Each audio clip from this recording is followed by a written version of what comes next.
Hello बच्चों, आज हम महाजनपदों का उदय जो कि क्षेत्रीय प्रादेशिक राज्यों के उदय लेते हैं, जिसका टाइम पीरियड 1000 ईसा पूर्व से 500 ईसा पूर्व है। थोड़ा सा शुरुआत का हम पढ़ते हैं कि जब हमने ऋग्वेद पढ़ा, उत्तरवैदिक काल पढ़ा, तो उसमें आर्यों की सभ्यता का रचनात्मक काल कहा गया है। ऋग्वेद काल को, उत्तरवैदिक काल को परिवर्तनशील कहा गया है। परिवर्तन का मतलब ट्रांजिशनल पीरियड। 1000 ईसा पूर्व से लेकर 500 ईसा पूर्व तक आर्यों की मूल सभ्यता में कई परिवर्तन आए, ये हमें सबको पता है। अथर्ववेद व पाणिनि की अष्टाध्यायी इंगित करती है कि इस काल में आर्य पंजाब से निकलकर गंगा यमुना के दोआब में फैल रहे थे। इस गंगा यमुना के विशाल एवं उपजाऊ प्रदेश में नई बस्तियां बस रही थी। शतपथ ब्राह्मण में उल्लेखित विदेह माधव की कहानी से पता चलता है कि आर्यों का सदानीरा या गंडक नदी तक प्रसार हो चुका था और दक्षिण में वे विदर्भ तक बढ़ गए थे। पंजाब से आगे बढ़ने के लिए आर्यों को गंगा यमुना प्रदेश के मूल निवासियों, जो विभिन्न रंगों के मृदभांड तथा तांबे के बर्तनों का प्रयोग करते थे, उनसे संघर्ष भी करना पड़ा था। परंतु 1000 ईसा पूर्व लोहे का पता चल गया था और आर्य लोहे के उपयोग से परिचित हो चुके थे। वे लोहे से सुसज्जित बाणों का प्रयोग करने लगे थे और इनके माध्यम से ही ये लोग भारत के मूल निवासियों को परास्त करके आगे बढ़ रहे थे। वे संयुक्त परिवार में रहते थे। जाति या वंश जहाँ बस जाता था, उसी के नाम पर प्रदेश या बस्ती का नाम पड़ जाता था। इस प्रकार के राज्य जन या जातीय राज्य कहलाते थे। कौन से जन या जातीय राज्य कहलाते थे? कि जो जाति विशेष या जो वंश विशेष के जहाँ बस जाते थे, उसी के नाम पर प्रदेश या बस्ती के नाम पड़ जाता था।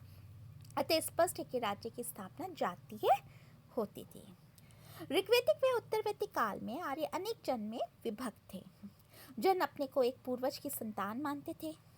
शैन्य परिवारजनों की वृद्धि के साथ साथ एक जन कबीले में अनेक कबीले समाने लगे।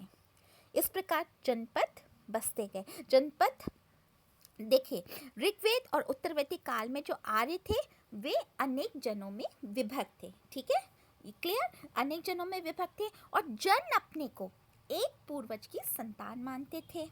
और शैन्य क्या हुआ? जब परिवारजनों की वृद्धि हुई तो उस वृद्धि के साथ साथ एक जन एक कबीला होता था, उसमें अनेक कबीले समाने लगे और इस प्रकार से इसको क्या कहते हैं? जनपद बसते जा रहे थे और उनका एक मुखिया भी होता था। उसके निर्देश सभी को मान्य होते थे। धीरे धीरे मुखिया ने राजा का रूप धारण कर लिया। महाभारत के समय उत्तरी भारत में अनेक जनपद बस गए थे और वे सभी राजतंत्र जिसको कहते हैं मोनार्की प्रणाली से शासित होते थे। डॉक्टर वासुदेव शरण अग्रवाल के मतानुसार लगभग 1000 ईस्वी पूर्व से 500 ईस्वी पूर्व तक के युग को भारतीय इतिहास में जनपद या महाजनपदों का युग कहा जा सकता है। समस्त देश में एक छोर से दूसरे छोर तक जनपदों का तांता लग गया। कई बस्तियां अपने अपने गणों जनसमूह में ही शासित होती थी। ये गण जातीय स्वतंत्र प्रवृत्ति की होती थी। छोटे कबीले बड़े कबीलों में विलीन अवश्य हो रहे थे, पर वे अपनी गण प्रणाली का परित्याग नहीं कर रहे थे।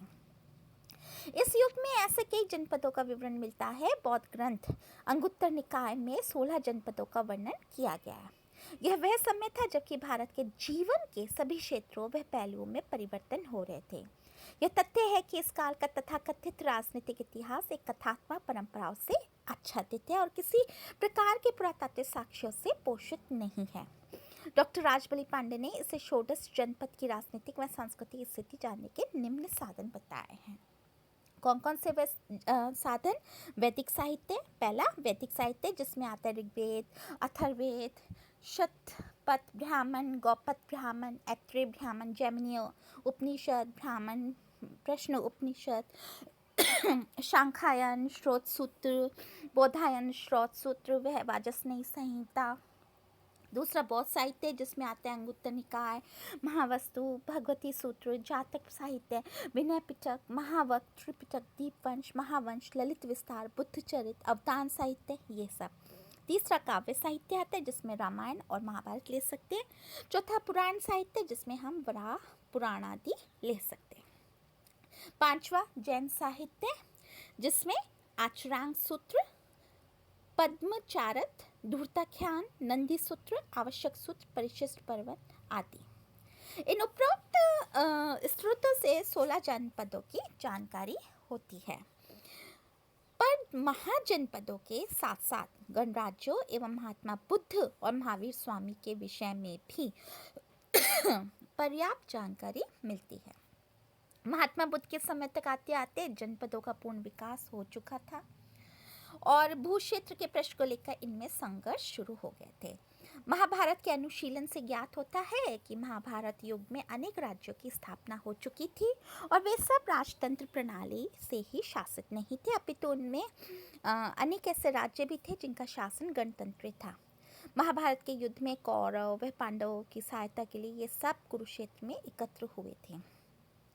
के राज्य ने कौरवों का पक्ष लिया था और उसके 5 कुमारों ने पांडवों का सहयोग किया था। इससे स्पष्ट है कि के राज्य के शासक वर्ग में कौरव व पांडवों के प्रश्न पर मतभेद हो गया था।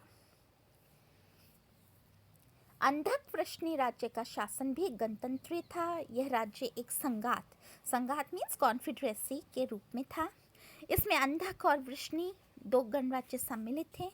महाभारत के युद्ध के प्रश्न को लेकर इन दोनों राज्यों संघात में भी मतभेद हो गया था। इस प्रकार स्पष्ट है कि उत्तरवर्ती काल में कबीलों के रूप में स्थापित छोटे छोटे राज्यों में दरारें पड़ गई थी। परिणामतः वे एक दूसरे से विलग होने लगे और सुरक्षा की दृष्टि से कुछ कबीलाई राज्य एक दूसरे में विलीन होने लगे थे और वे बड़े क्षेत्रगत टेरिटोरियल राज्यों को जन्म देने लगे थे। बौद्ध ग्रंथ अंगुत्तर निकाय में 16 जनपदों का उल्लेख है और वह सर्वाधिक प्रामाणिक प्रतीत होता है। अब 16 जनपद जो कि हम इसको पढ़ेंगे हमारे नेक्स्ट वीडियो में करते हैं।